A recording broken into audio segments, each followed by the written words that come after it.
companies. Activision, Grand Prix, I just pulled these out as a sort of example, but a lot of the games, people may be familiar with the standard Grand Prix cartridge, but a number of them do have these sort of color variants, where there's more color. I mean, it's not black and white, but a lot of them do have a variant where there's more color in the art, and then also the international variant, which I think is international edition, which I think is mainly Canada, because these are NTSC games, but functionally the same as all the others, just slightly different label. And then again, in kind of mid to late 80s, to save money, they sort of just start printing these blue labels for everything. So this is blue label. But again, these are all Grand Prix, same game. iMagic is another one where you'll see the a few different variations. Atlantis is actually unique because there are actually two different picture types, sort of the day attack and night attack.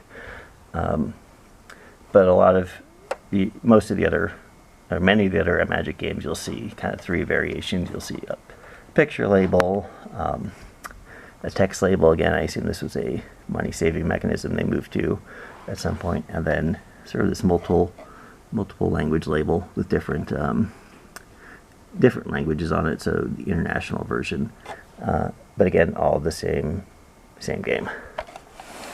I just pulled these out for Parker Vision. Parker Brothers. G.I. Joe, my favorite growing up. This is, I think, the only Parker Brothers game that actually had a label variant for G.I. Joe Cobra Strike. So the standard G.I. Joe label, but then this kind of cooler color label with the graphic on it. And I think that's Rock and Roll getting chased by a big snake shooting laser beams from his eyes. Anyway, this label is much cooler. That's Parker Brothers. And a few of these other companies is actually Mattel or Intellivision. So actually, I happen to be right next to my Intellivision pile. So here's just a random Intellivision game, Las Vegas Roulette. You'll see it's actually the same mold that they used for the case, but obviously, using Atlantis, you'll see that the chip is fatter on Intellivision, but the whole cart is much skinnier. So, so to make the cart fit in Atari, they added this little piece onto the mold, and made the chip obviously the right size chip. But now this fits in the Atari.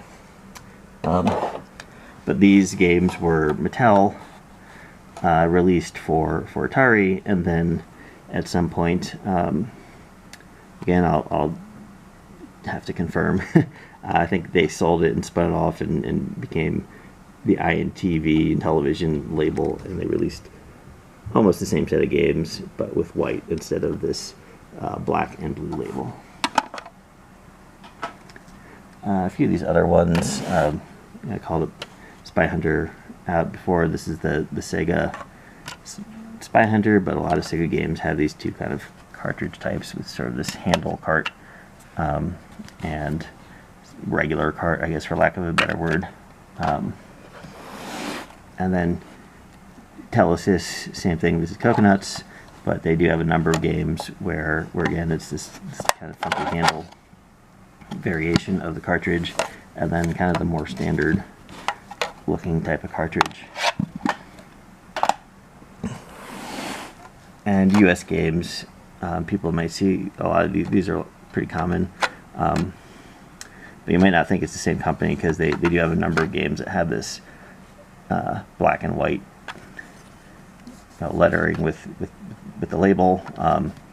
Commando Raid, Word Zapper, Space Jockey, Sneak and Peek, Towering Inferno. I think that's it with this type of label, and then another, whatever, 8 or so games with this label, the blue and white. label. But for these games, there's actually, again, a different case variant. This weird handle case, or whatever you want to call it, versus, again, sort of the more standard case. Apollo is another one you'll see out there with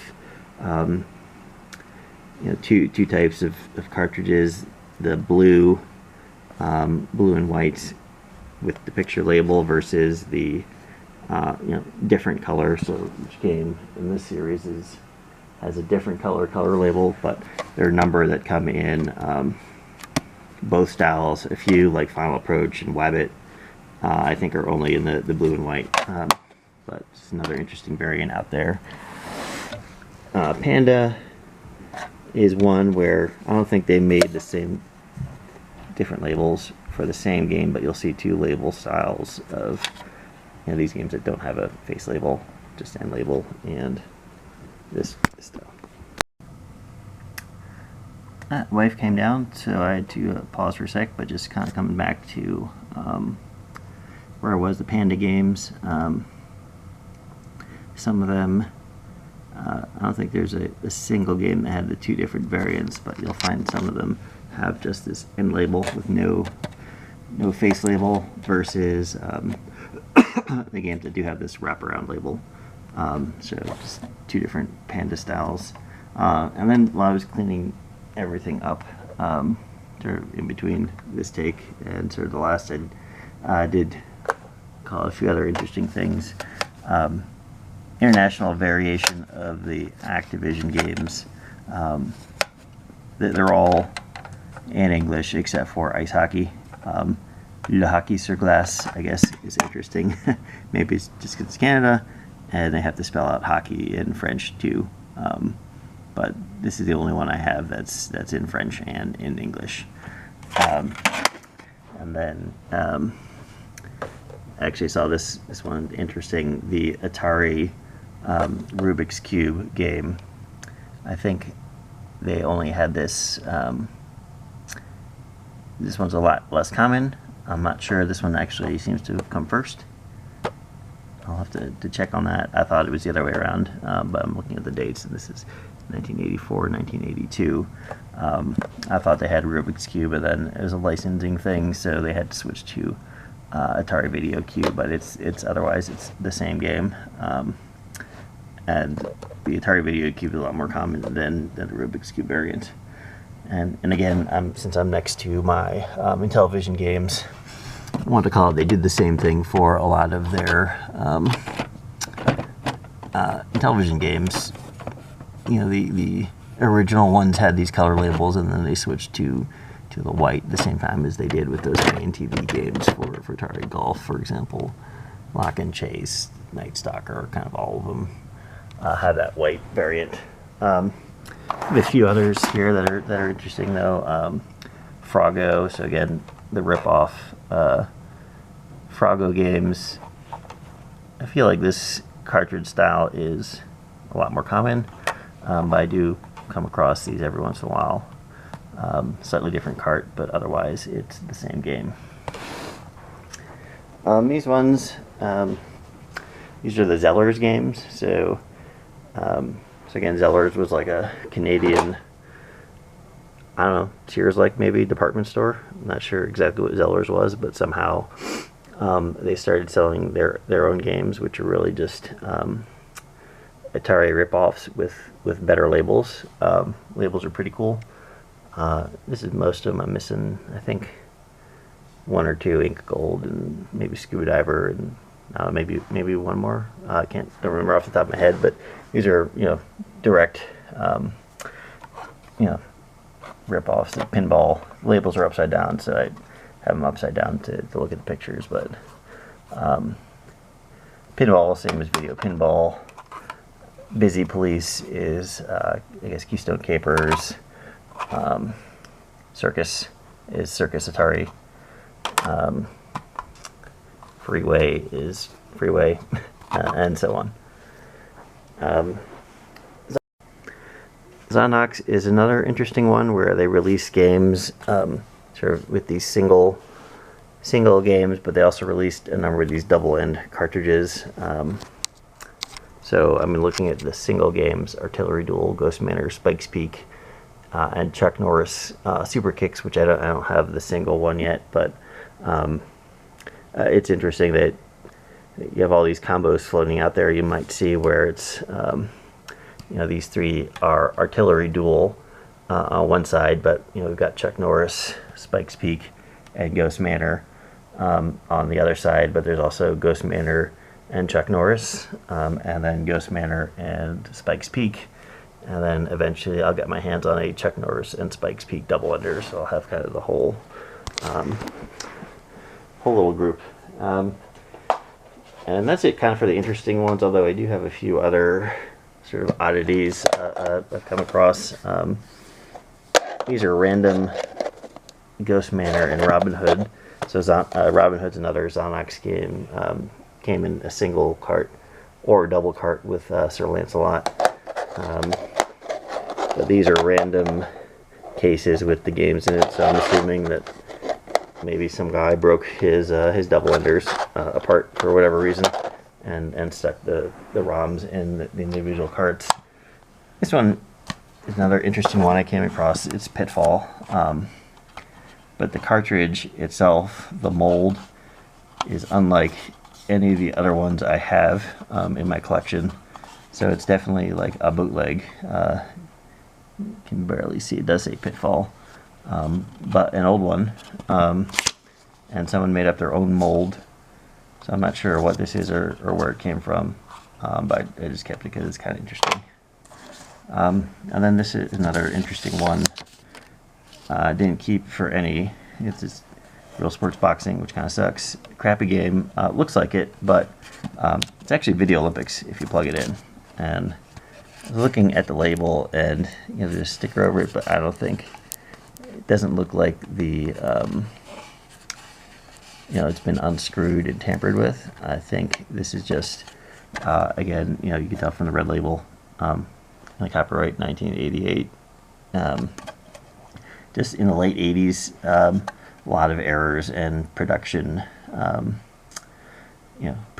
errors and sloppiness in the Atari factory, and I think they just actually stuck this Video Olympics game in this case. Again, just kept it as an interesting oddity, but I'm not sure there's really any value in that one because because no one cares.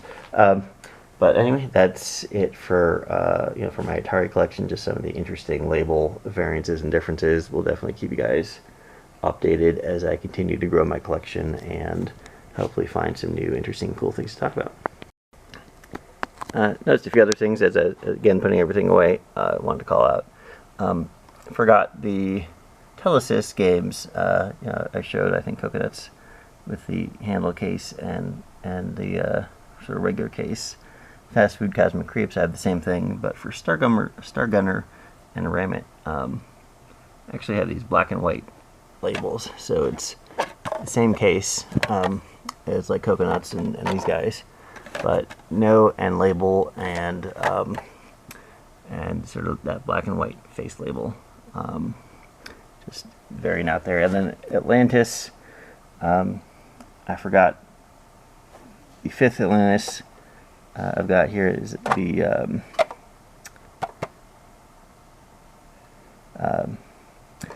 same style as Activision, kind of in the later years when they released these blue labels. But there are a few